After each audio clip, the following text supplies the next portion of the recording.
Hello everybody, welcome back to another video from PowerDirector Made Simple. As promised, today's video is going to show the new AI music search feature that was introduced with the May 2026 update for PowerDirector 365 users. Now this should be a somewhat of a short video, so stick around and enjoy the ride. Now, this topic is a little difficult to explain, much less show on camera. In fact, even Cyberlink didn't have much to show or say about it. If you were to select that feature in the What's New window, notice that they show no pictures or instructions other than the statement that all you need to do is describe your idea and AI instantly recommends music that matches your vision. Well, let's put that to the test. I'll close out the What's New window, and I'm going to click on the audio library icon at the top. Now, no videos or other images are really needed at all to be imported into PowerDirector in order to implement the AI music feature. I'm just going to pretend right now that I'm looking for the right kind of music for a possible video about the circus. From there, I'm going to click on Background Music along the left side. Now that should open up the three main sources used by PowerDirector: Cyberlink's own library, the Meta library, and the Soundstripe library. Now the new AI music search applies only to Cyberlink's library, so I'm going to stay right here and ignore the Meta and Soundstripe libraries for now. If I were to click on the word Cyberlink, it will open up the two options that become available: theme and mood. If I click on theme, there are no subcategories here related to circus themes. If I click on mood, the closest subcategories might include something like happy and playful, but while I click on each of those, none of the tracks jump out to denote that it might be some circus music. The one thing that I've learned about this new AI music search is that the search bar at the top of the Cyberlink library is now a global search only, rather than being limited to whatever theme or mood you might currently be looking at. For example, I'm going to select the sad mood, and then I'm going to type in circus in the search bar at the top. Now, within a second or two, the AI returns a list of what it thinks might be appropriate music for a circus theme. Notice that the sad mood along the left-hand side is no longer selected, but instead only the entire library of Cyberlink is now selected. That's the way the Cyberlink search works. The AI music search looks through the entire Cyberlink library, not just one category, such as what happens with Meta or Soundstripe. Now, as I scroll through the list resulting from the search, there are no tracks with the word circus in it. And look at the column on the right for category. These are tracks from multiple categories, which proves that the AI music search is indeed a global search through the entire library. Now, in addition, I have come to the conclusion that it seems the first track in the search list of possible tracks, that track probably has the highest likelihood of matching the description entered by the user, while tracks further down on the list are least likely.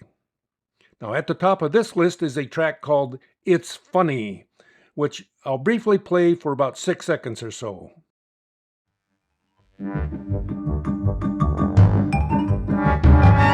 After listening to that, I would agree that it definitely could be used for a circus type of video clip.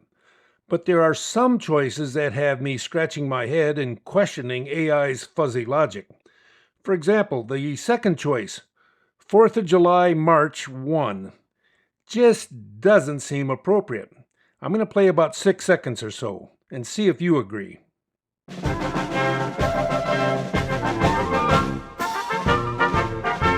Now, maybe it brings memories to the AI about some old movie depictions of a circus parading down Main Street in small town America on the 4th of July.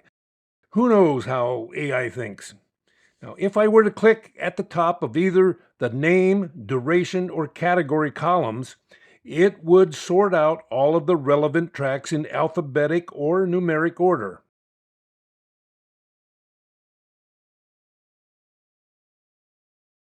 Now, sadly, if I click on any of these columns, I'll lose track of which ones were at the top of the list and seem the most relevant, which means I'm going to have to repeat the entire search all over again. Now, supposedly, all of the original categories that used to be shown on the left side as part of the Cyberlink music, they were removed to allow the AI music search be the only means of determining what a track a user might be looking for. If the user opts to click on a specific subcategory under theme or mood, such as theme, and then travel down to the travel subcategory, then it is entirely up to the user to browse through that new list of tracks, which usually requires listing the various tracks one at a time until they find something that might fit. For comparison purposes, let's take a quick look at how those ideas are still presented in the Meta and Soundstripe libraries. I'm going to scroll down on the left side and click on the Meta library name. I want to search once again for some circus music, but in which subcategory that Meta still provides would I find circus music? I'm going to click on the children's subcategory.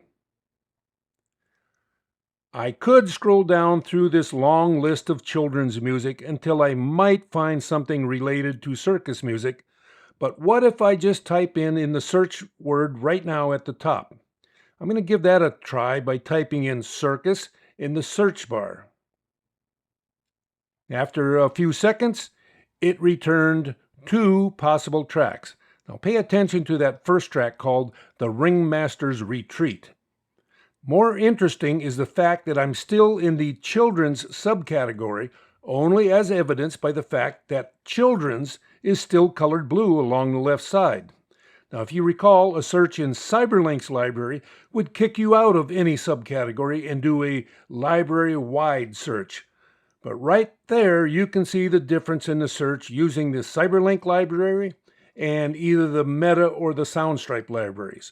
Both of those libraries still maintain a long list of subcategories along the left side, such as acoustic, bluegrass, cinematic, classical, country, and many others, while Cyberlink eliminated those classifications other than what they now call a theme category.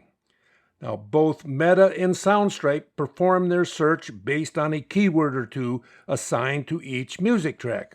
Now, on this most recent search, the word circus does not appear in the name of the track, but it must be a keyword that is assigned to it.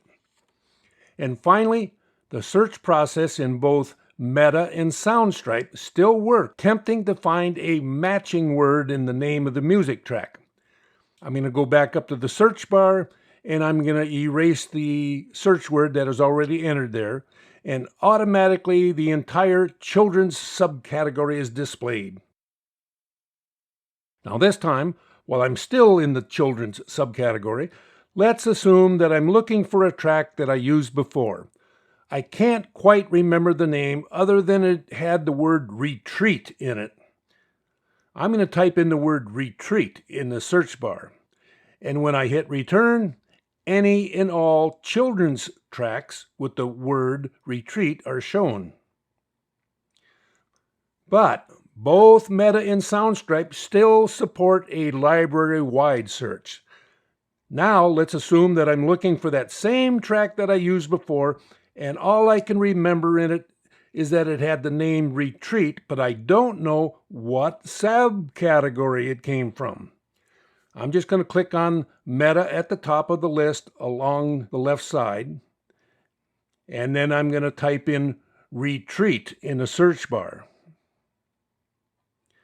Appearing in the list are at least 2 tracks that contain the word retreat, along with a few others from all other subcategories that somehow must have the keyword retreat assigned to them.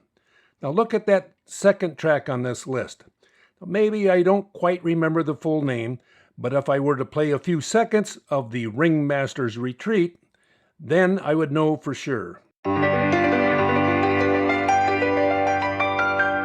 Now, the bad part of doing a global search in either Meta or Soundstripe is that it doesn't tell me that the track actually resides in the children's subcategory. Oh well, nobody's perfect. So, does the AI music search actually work in the CyberLink Music Library? Yes, sort of, but call me old-fashioned. I like the old method better. It still works fine for Meta and Soundstripe libraries. So now you should have a good idea of how this new AI music search works for PowerDirector 365 users. I hope you enjoyed this video.